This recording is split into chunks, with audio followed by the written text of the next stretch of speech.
आज फागुन 3 गते 2077 साल कमरेड केपी ओली यो देशको प्रधानमन्त्री बन्नुभएको आज 3 वर्ष पुरा भयो। यो 3 वर्षको अवधि 5 वर्षका लागि बनेको सरकारको समीक्षा गर्ने पूर्ण अवधि त निश्चय नै होइन, तर जुन प्रकारको गतिविधि सरकारबाट प्रस्तुत भएको छ र सरकार आफैले संसदलाई विघटन गरेर जुन प्रकारको चरित्र र व्यवहार प्रस्तुत गरेको छ, त्यस अर्थमा यो 3 वर्षको अवधिलाई उसको पूर्ण अवधिको ठुलो हिस्सा गुज्रिसकेको अवस्थामा यो सरकार आशा जगाउनलाई, यो सरकार नवीन विश्वास जगाउनलाई, यो सरकार आगामी दिनका लागि समृद्धिको नवीन सपनाहरू जगाउनका लागि असफल भएको सरकारको रूपमा स्मृति गर्नुपर्ने र विश्लेषण गर्नुपर्ने मोडमा छ। सामान्यतया हरेक सरकारका सामुन्ने चुनौती हुन्छन्, तर तुलनात्मक रूपले यो सरकारलाई बन्दै गर्दाको पृष्ठभूमिलाई हामीले सम्झ्यौँ भने तुलनात्मक रूपले सबैभन्दा अनुकूल राजनीतिक परिस्थितिको बेला बनेको थियो। देशमा शान्ति स्थापना भएको, संविधान निर्माण भएको, 3वटा तहको निर्वाचन भएर 7वटा प्रदेश सरकार, 753 गाउँ नगर र 6000 भन्दा बढी वडाका सरकारहरू बने पछाडि एउटा अनुकूल परिस्थितिमा यो सरकार बनेको थियो। नेपाली कांग्रेस पार्टीले जिम्मेवार प्रतिपक्षको रूपमा शालीन भूमिका र सहयोगी भूमिका, रचनात्मक भूमिका निर्वाह गर्ने प्रतिबद्धता व्यक्त गरेको थियो। तर समयको, इतिहासकै सबैभन्दा सुन्दर समयको सदुपयोग गर्नलाई इतिहासमै सबैभन्दा अयोग्यता चाहिँ वर्तमान प्रधानमन्त्रीजीबाट प्रस्तुत भयो। एकातर्फ उहाँको व्यक्तिगत अयोग्यताले कार्य गर्यो, अर्कोतर्फ सैद्धान्तिक विरोधाभासले कार्य गर्यो। उहाँले शपथ खानुभएको थियो संसदीय व्यवस्थालाई बलियो बनाउने, तर उहाँको मनोविज्ञानमा संसदीय व्यवस्थाको पार्थिव शरीरमाथि सर्वहाराको अधिनायकवाद स्थापना गर्ने युवाकालीन शपथ थियो। त्यसैले त्यो जुन अन्तर्द्वन्द्व भयो, त्यो अन्तर्द्वन्द्वको परिणाममा यो देशले इतिहासका सुन्दर 3वटा वर्षहरूलाई खेर फालेको छ। तुलनात्मक रूपले केही कार्यहरू भयो होला, केही कार्यहरू निश्चय नै सामान्य रूपमा हुने नै गर्दछन्, तर जुन अपेक्षा थियो, जुन गतिको अपेक्षा थियो, जुन अनुकूलता थियो, त्यो अनुकूलताको उपयोग गर्नबाट यो सरकार पुरै चुक्यो। त्यसैले यो सरकारको 3 वर्ष गुज्रिँदै गर्दा नेपाल कम्युनिस्ट पार्टीको सरकारको 3 वर्षको 3 उपहार दम्भ, द्वन्द्व र भ्रष्टाचार भनेर भन्नुपर्ने निष्कर्षमा हामी पुगेका छौँ। यो सरकारले यही दम्भलाई, द्वन्द्वलाई र भ्रष्टाचारलाई केन्द्रमा राखेर कर्म गर्दै गर्दा यो 3 वर्षको सन्दर्भमा लामो फेयरिस्टमा त्यहाँ बाटो बन्यो यति, त्यहाँ बिजुली निक्लियो यति भनेर भनिरहने खालको अवस्था सरकारले भन्ला, तर ती अलि अगाडिदेखि हुँदै आएका कर्महरूको पूर्णता मात्रै, ती कर्महरूको निरन्तरता मात्रै हो। कुनै नवीन छलाङ, नवीन सम्भावनाको खुला गरेको, ढोका खोलेको अवस्थामा बिल्कुलै छैन। यदि यो सरकारलाई संविधानको कार्यान्वयनको कोणबाट हेऱ्यौँ, संविधानका प्रतिको अपनत्वको दायरा विस्तारको कोणबाट हेऱ्यौँ भने निराशा प्राप्त हुन्छ।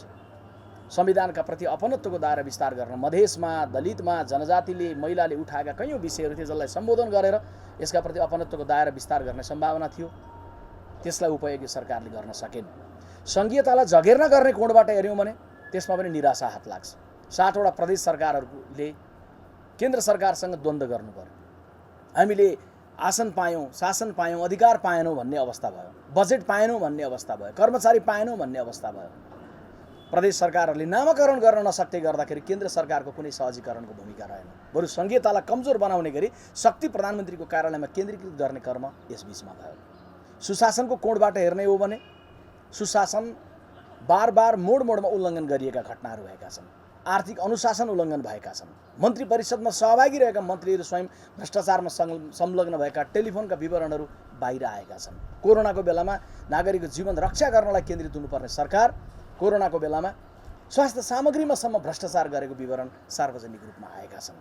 यदि यो सरकारलाई विश्लेषण गर्दै गर्दा शान्ति सुरक्षाको कोणबाट गर्ने हो भने शान्ति सुरक्षा स्थापित अघिल्लो समयमा भन्दा पछिल्लो समयमा जुन प्रभावकारी ढङ्गले हुनुपर्थ्यो त्यो हुन नसकेको विवरणहरू आएका छन्। हजारौँ बलात्कार भएका घटनाहरू, महिला हिंसाका हजारौँ घटनाहरू, अनेकौँ व्यथितिका घटनाहरू यसबीचमा भएका छन्। जब महिला हिंसा बढ्यो, बलात्कार बढ्यो, इतिहासमै पहिलोपटक नेपाल देशको गृहमन्त्रीले जवाब दिँदा भन्नुभयो यस्तो त विकसित देशमा पनि हुन्छ, अमेरिकामा पनि यस्तै हुन्छ। यो खालको जवाब दिने अवस्थामा यो सरकार पुग्यो। यो सरकारलाई यदि तपाईँ आर्थिक समृद्धिको कोणबाट हेर्नुभयो भने आर्थिक समृद्धिको दिशामा नयाँ खालका योजना, नयाँ खालको परियोजनाहरू, नयाँ खालको भिजनलाई प्रस्तावित गरेर कर्म गरिरहेको बिल्कुलै देखिएन। अघिल्लो पालामा भएका कति कामहरू अवरुद्ध हुन पुग्यो। बुढी गण्डकी परियोजना हामी आफै बनाउने भनेर अघिल्लो सरकारले सुरुवात गर्दै थियो, तर त्यसलाई एकाएक एउटा विवादास्पद चिनिया कम्पनीको हातमा सुम्पिने तारतम्य मिलाइयो। मेलम्चीको पानी काठमाडौँमा आइपुग्ने गरी 90% काम सकिएको थियो, तर यो सरकार आइसकेपछि सीएमसी नाम गरेको इटालियन ठेकेदार कम्पनी कमिसनको कारण फर्केर गयो।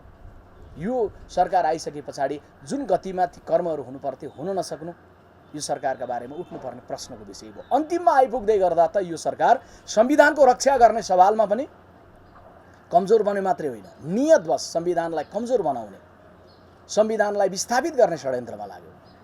सरकारले केवल विधेयकहरू, मिडिया काउन्सिलका विधेयकहरू अथवा सूचना प्रविधि सम्बन्धी विधेयकहरू लिएर आउने प्रयत्न गरिरहेको थियो भन्ने मात्रै होइन, अहिले सामाजिक सञ्जाललाई व्यवस्थित गर्ने भन्ने नाममा अभिव्यक्ति स्वतन्त्रतालाई कुण्ठित गर्न खोजिरहेको छ भन्ने मात्रै होइन।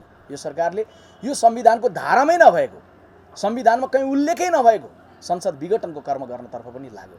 संसद विघटन नहोस्, अस्थिरता नहोस् भनेर 4वटा प्रबन्ध यस बीचमा गरिएको थियो।